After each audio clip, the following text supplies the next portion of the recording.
Protocolo adicional à Convenção Americana sobre Direitos Humanos em matéria de direitos econômicos, sociais e culturais. Protocolo de São Salvador.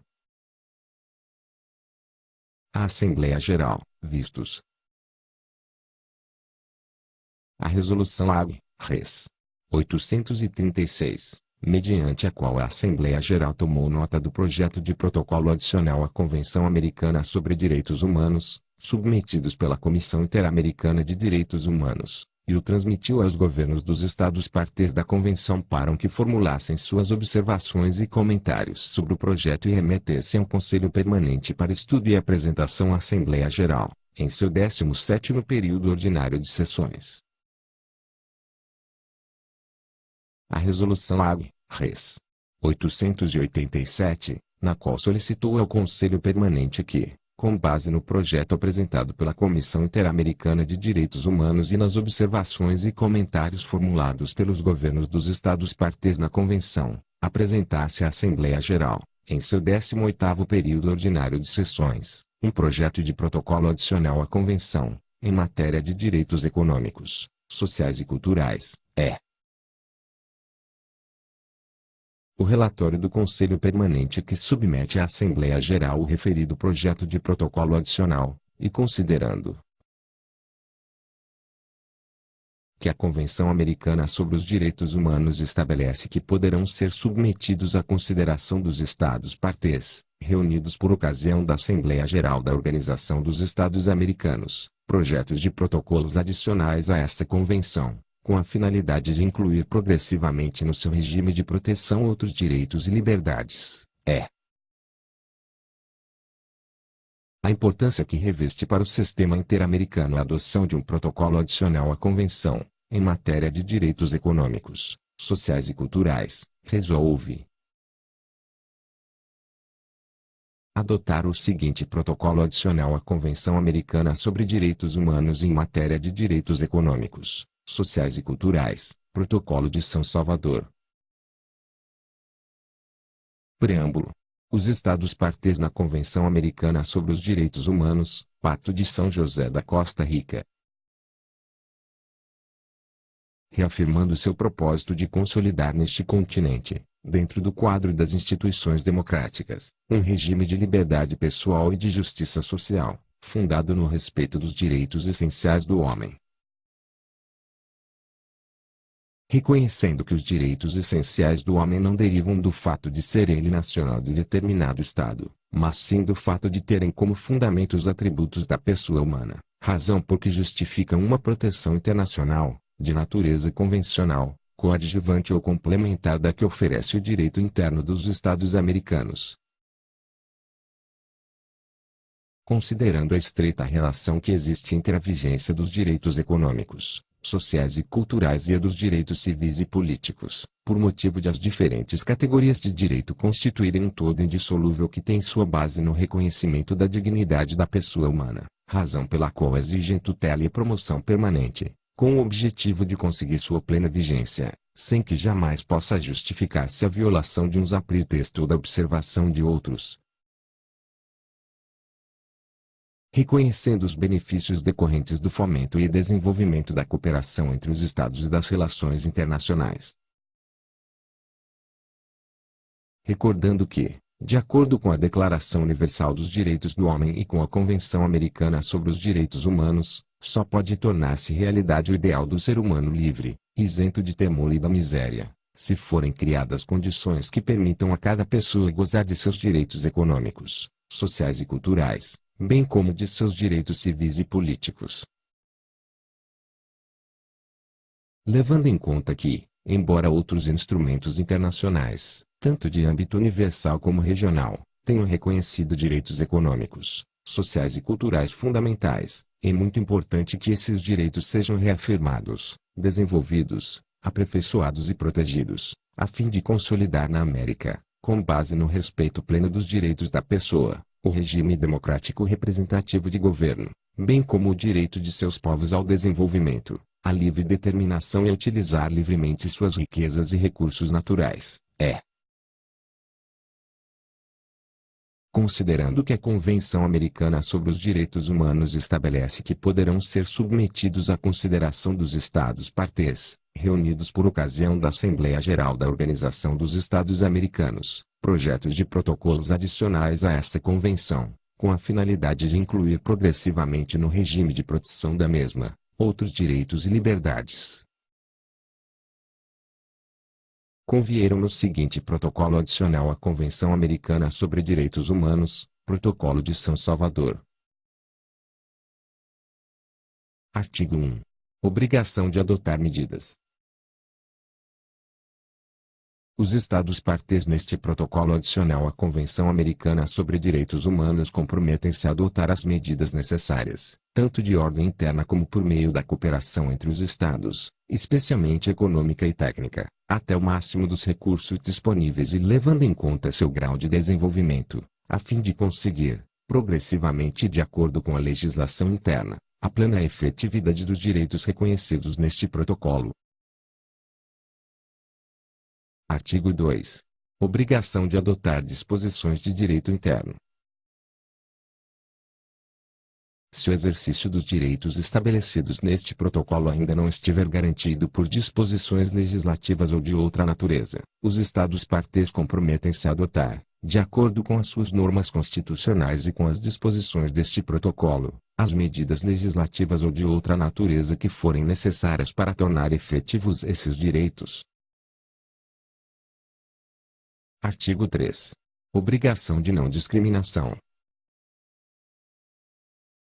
Os Estados-partes neste protocolo comprometem-se a garantir o exercício dos direitos nele enunciados, sem discriminação alguma por motivo de raça, cor, sexo, idioma, religião, opiniões políticas ou de qualquer outra natureza, origem nacional ou social, posição econômica, nascimento ou qualquer outra condição social. Artigo 4. Não admissão de restrições. Não se poderá restringir ou limitar qualquer dos direitos reconhecidos ou vigentes no Estado em virtude de sua legislação interna ou de convenções internacionais, sob pretexto de que este protocolo não os reconhece ou os reconhece em menor grau. Artigo 5. Alcance das restrições e limitações. Os Estados-partes só poderão estabelecer restrições e limitações ao gozo e exercício dos direitos estabelecidos neste protocolo mediante leis promulgadas com o objetivo de preservar o bem-estar geral dentro de uma sociedade democrática, na medida em que não contrariem o propósito e razão dos mesmos. Artigo 6. Direito ao trabalho. 1. Toda pessoa tem direito ao trabalho, o que inclui a oportunidade de obter os meios para levar uma vida digna e decorosa através do desempenho de atividade lícita, livremente escolhida ou aceita. 2. Os Estados-partes comprometem-se a adotar medidas que garantam plena efetividade do direito ao trabalho, especialmente as referentes à consecução do pleno emprego, à orientação vocacional e ao desenvolvimento de projetos de treinamento técnico profissional, particularmente os destinados aos deficientes. Os Estados-partes comprometem-se também a executar e a fortalecer programas que coadjuvem o adequado atendimento da família, a fim de que a mulher tenha real possibilidade de exercer o direito ao trabalho. Artigo 7. Condições justas, equitativas e satisfatórias de trabalho.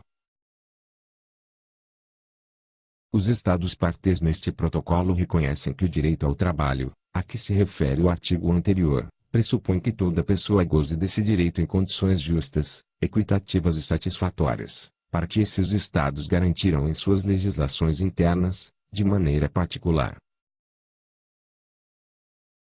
Alínea A. Remuneração que assegure, no mínimo, a todos os trabalhadores condições de subsistência digna e decorosa para eles e para suas famílias e salário equitativo e igual por trabalho igual, sem nenhuma distinção. Alínea B. O direito de todo trabalhador de seguir sua vocação e de dedicar-se à atividade que melhor atenda às suas expectativas, e a trocar de emprego, de acordo com regulamentação nacional pertinente. Alínea C. O direito do trabalhador à promoção ou avanço no trabalho, para o qual serão levados em conta suas qualificações, competência, probidade e tempo de serviço. A linha D. Estabilidade dos trabalhadores em seus empregos, de acordo com as características das indústrias e profissões e com as causas de justa dispensa. Nos casos de demissão injustificada, o trabalhador terá direito à indenização ou readmissão no emprego, ou a quaisquer outros benefícios previstos pela legislação nacional. A linha E. Segurança e higiene no trabalho. A linha F. Proibição de trabalho noturno ou em atividades insalubres ou perigosas para os menores de 18 anos e, em geral, de todo o trabalho que possa pôr em perigo sua saúde, segurança ou moral. No caso dos menores de 16 anos, a jornada de trabalho deverá subordinar-se às disposições sobre ensino obrigatório e, em nenhum caso, poderá constituir impedimento à assistência escolar ou limitação para beneficiar-se da instrução recebida. A linha G. Limitação razoável das horas de trabalho, tanto diárias quanto semanais. As jornadas serão de menor duração quando se tratar de trabalhos perigosos, insalubres ou noturnos. A linha H. Repouso, gozo do tempo livre, férias remuneradas, bem como o pagamento de salários nos dias feriados nacionais. Artigo 8. Direitos sindicais. 1. Os Estados-partes garantirão. A linha A. O direito dos trabalhadores de organizar sindicatos e de filiar-se ao de sua escolha, para proteger e promover seus interesses.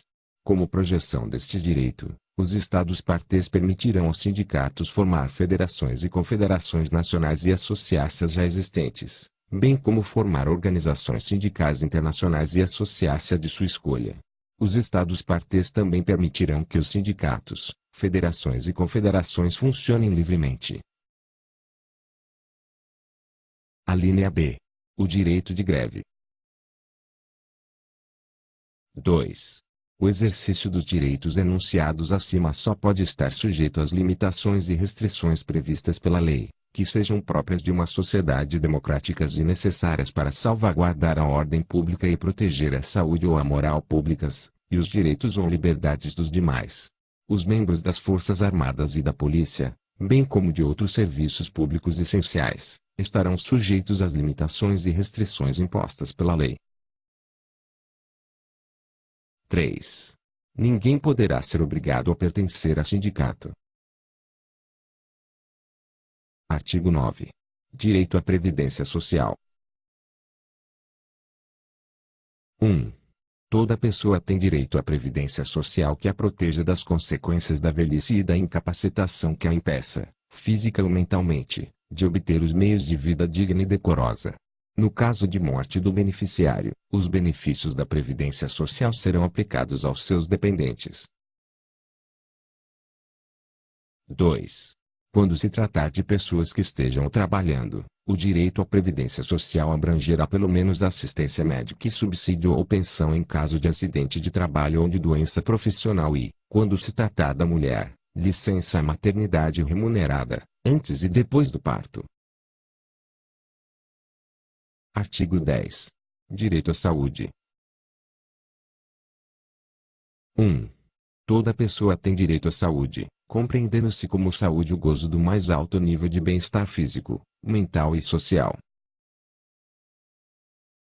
2. A fim de tomar efetivo direito à saúde, os Estados-partes comprometem-se a reconhecer a saúde como bem público e, especialmente, adotar as seguintes medidas para garantir esse direito. A linha A.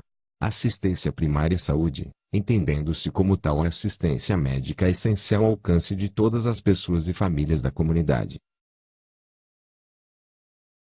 A linha B. Extensão dos benefícios dos serviços de saúde a todas as pessoas sujeitas à jurisdição do Estado. A linha C. Total imunização contra as principais doenças infecciosas. A linha D. Prevenção e tratamento das doenças endêmicas, profissionais e de outra natureza. A linha E. Educação da população com referência à prevenção e ao tratamento dos problemas da saúde. É. A linha F. Satisfação das necessidades de saúde dos grupos de mais alto risco e que, por sua situação de pobreza, sejam mais vulneráveis. Artigo 11. Direito ao meio ambiente sadio. 1. Toda pessoa tem direito a viver em meio ambiente sadio e a dispor dos serviços públicos básicos. 2. Os Estados partes promoverão a proteção, preservação e melhoramento do meio ambiente. Artigo 12. Direito à alimentação. 1. Toda pessoa tem direito à nutrição adequada, que lhe assegure a possibilidade de gozar do mais alto nível de desenvolvimento físico, emocional e intelectual. 2. A fim de tornar efetivo esse direito e de eliminar a desnutrição, os Estados partes comprometem-se a aperfeiçoar os métodos de produção, abastecimento e distribuição de alimentos, para o que se comprometem a promover maior cooperação internacional com vistas a apoiar as políticas nacionais referentes à matéria. Artigo 13. Direito à educação. 1. Toda pessoa tem direito à educação. 2.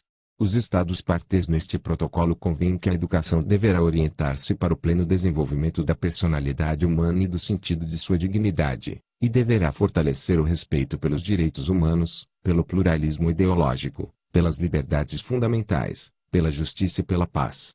Convém também que a educação deve tornar todas as pessoas capazes de participar efetivamente de uma sociedade democrática e pluralista e de conseguir uma subsistência digna, bem como favorecer a compreensão, a tolerância e a amizade entre todas as nações e todos os grupos raciais, étnicos ou religiosos, e promover as atividades em prol da manutenção da paz. 3. Os Estados partes neste protocolo reconhecem que, a fim de conseguir o pleno exercício do direito à educação. A linha A. O ensino de primeiro grau deve ser obrigatório e acessível a todos gratuitamente. A linha B. O ensino de segundo grau, em suas diferentes formas, inclusive o ensino técnico e profissional, deve ser generalizado e acessível a todos, pelos meios que forem apropriados e, especialmente, pelo estabelecimento progressivo do ensino gratuito. A linha C. O ensino superior deve tornar-se igualmente acessível a todos, de acordo com a capacidade de cada um, pelos meios que forem apropriados e, especialmente, pelo estabelecimento progressivo do ensino gratuito.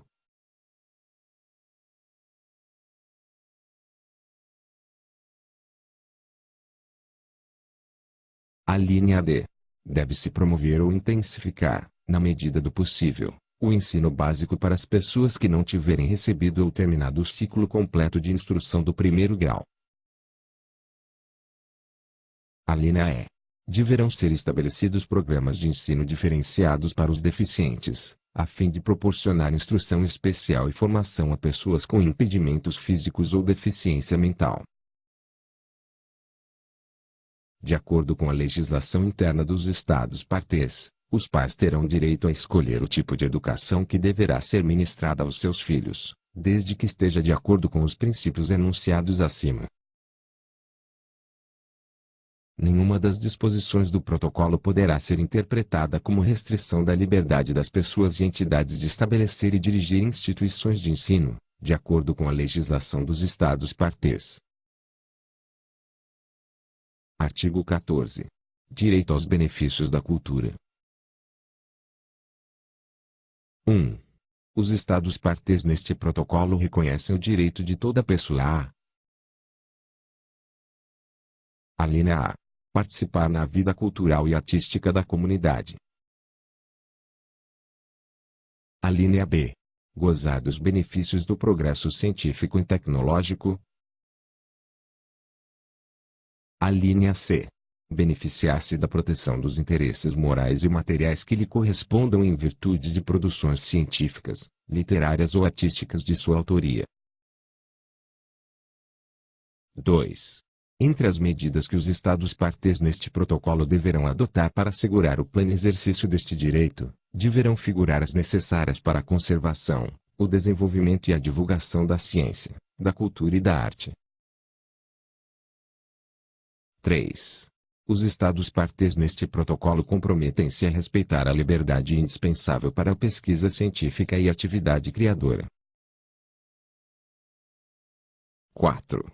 Os Estados-partes neste protocolo reconhecem os benefícios que decorrem da promoção e desenvolvimento da cooperação e das relações internacionais no que diz respeito a assuntos científicos, artísticos e culturais e, nesse sentido, comprometem-se a incentivar maior cooperação internacional nesses campos.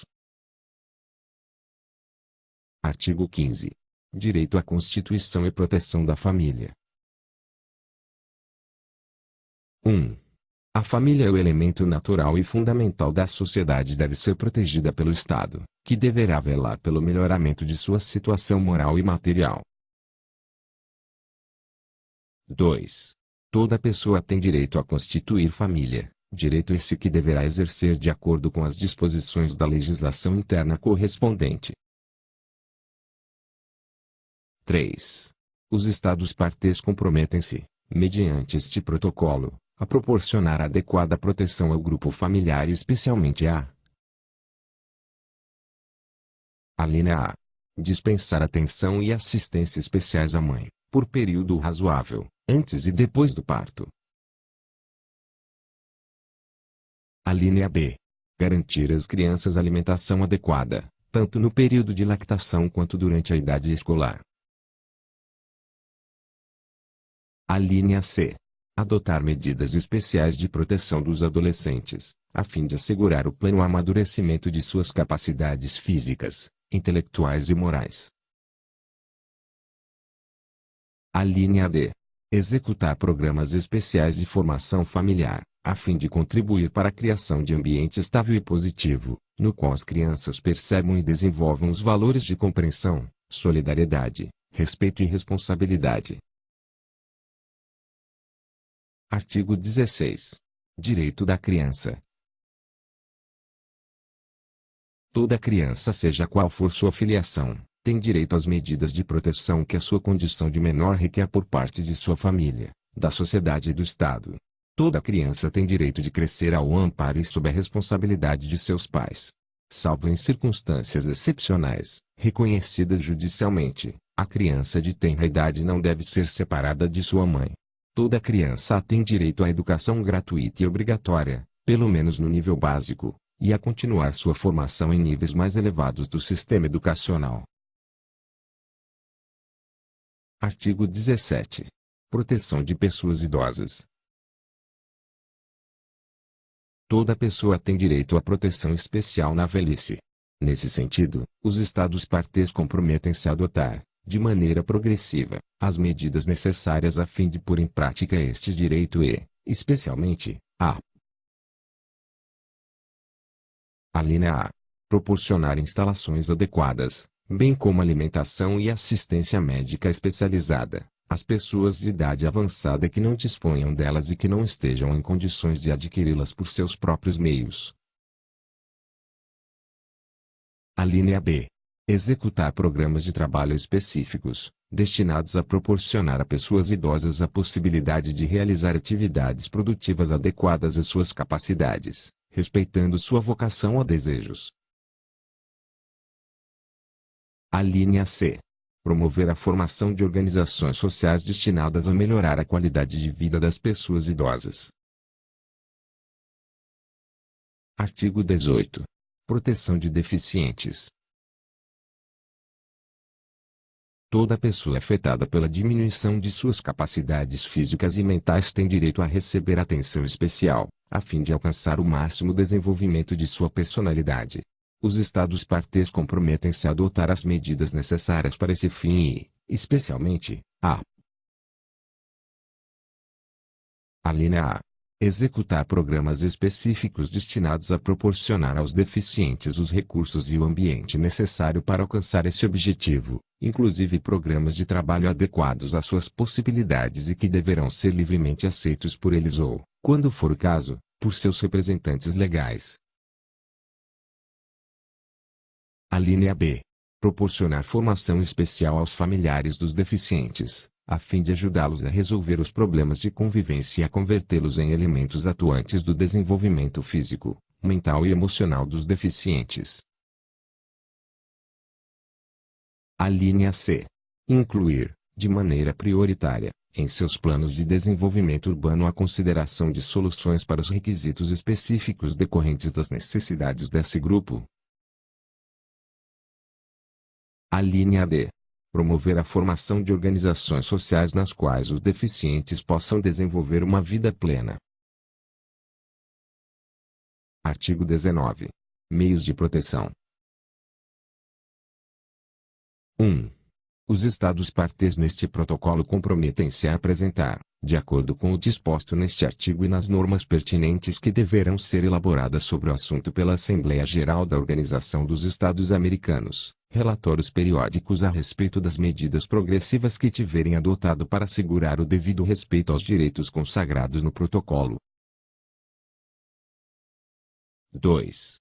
Todos os relatórios serão apresentados ao Secretário-Geral da Organização dos Estados Americanos, que os transmitirá ao Conselho Interamericano Econômico e Social e ao Conselho Interamericano de Educação, Ciência e Cultura, a fim de que os examinem de acordo com o disposto neste artigo. O Secretário-Geral enviará cópia desses relatórios à Comissão Interamericana de Direitos Humanos. 3. O Secretário-Geral da Organização dos Estados Americanos transmitirá também aos organismos especializados do Sistema Interamericano, dos quais sejam membros os Estados partes neste protocolo, cópias dos relatórios enviados ou das partes pertinentes desses relatórios, na medida em que tenham relação com matérias que sejam da competência dos referidos organismos, de acordo com seus instrumentos constitutivos. 4. Os organismos especializados do Sistema Interamericano poderão apresentar ao Conselho Interamericano Econômico e Social e ao Conselho Interamericano de Educação, Ciência e Cultura relatórios sobre o cumprimento das disposições deste protocolo, no que se refere ao campo de suas atividades. 5. Os relatórios anuais que o Conselho Interamericano Econômico e Social e o Conselho Interamericano da Educação, Ciência e Cultura apresentarem à Assembleia Geral deverão conter um resumo de informação recebida dos Estados partes neste protocolo e dos organismos especializados, sobre as medidas progressivas adotadas, a fim de assegurar o respeito dos direitos reconhecidos no protocolo e das recomendações de caráter geral que a respeito considerarem pertinentes. 6. Caso os direitos estabelecidos na linha do artigo 8º, e no artigo 13, forem violados por ação que pode ser atribuída diretamente a um Estado parte neste protocolo, essa situação poderia dar origem, mediante a participação da Comissão Interamericana de Direitos Humanos e, quando for cabível, da Corte Interamericana de Direitos Humanos, a aplicação do sistema de petições individuais regulado pelos artigos 44 a 51 e 61 a 69 da Convenção Americana sobre Direitos Humanos. 7. Sem prejuízo do disposto no parágrafo anterior, a Comissão Interamericana de Direitos Humanos poderá formular as observações e recomendações que considerar pertinentes sobre a situação dos direitos econômicos, sociais e culturais estabelecidos neste protocolo, em todos ou em alguns dos Estados partes, as quais poderá incluir no relatório anual à Assembleia Geral ou num relatório especial, conforme considerar mais apropriado. 8. No exercício das funções que lhes confere este artigo, os Conselhos e a Comissão Interamericana de Direitos Humanos deverão levar em conta a natureza progressiva da vigência dos direitos objeto da proteção deste protocolo. Artigo 20. Reservas. Os Estados partes poderão formular reservas sobre uma ou mais disposições específicas deste protocolo no momento de aprová-lo, assiná-lo, ratificá-lo ou de a ele aderir, desde que não sejam incompatíveis com o objetivo e o fim do protocolo. Artigo 21. Assinatura, ratificação ou adesão, entrada em vigor. 1. Este protocolo fica aberto à assinatura e à ratificação ou adesão de todo o Estado parte na Convenção Americana sobre Direitos Humanos. 2. A ratificação deste protocolo ou adesão a ele será efetuada mediante depósito de um instrumento de ratificação ou de adesão, na Secretaria-Geral da Organização dos Estados Americanos. 3. O protocolo entrará em vigor logo que 11 estados houverem depositado os seus respectivos instrumentos de ratificação ou de adesão. 4. O secretário-geral informará a todos os estados membros da organização sobre a entrada em vigor do protocolo. Artigo 22. Inclusão de outros direitos e ampliação dos direitos reconhecidos. 1. Qualquer Estado parte à Comissão Interamericana dos Direitos Humanos poderão submeter à consideração dos Estados partes, reunidos por ocasião da Assembleia Geral, propostas de emenda para o reconhecimento de outros direitos e liberdades, ou outras propostas destinadas a estender ou ampliar os direitos e liberdades reconhecidos neste protocolo. 2. As emendas entrarão em vigor para os estados que ratificarem as mesmas na data em que houverem sido depositados os instrumentos de ratificação que correspondam a 2/3 do número de estados partes neste protocolo. Quanto aos outros estados partes, entrarão em vigor na data em que depositarem eles os seus respectivos instrumentos de ratificação.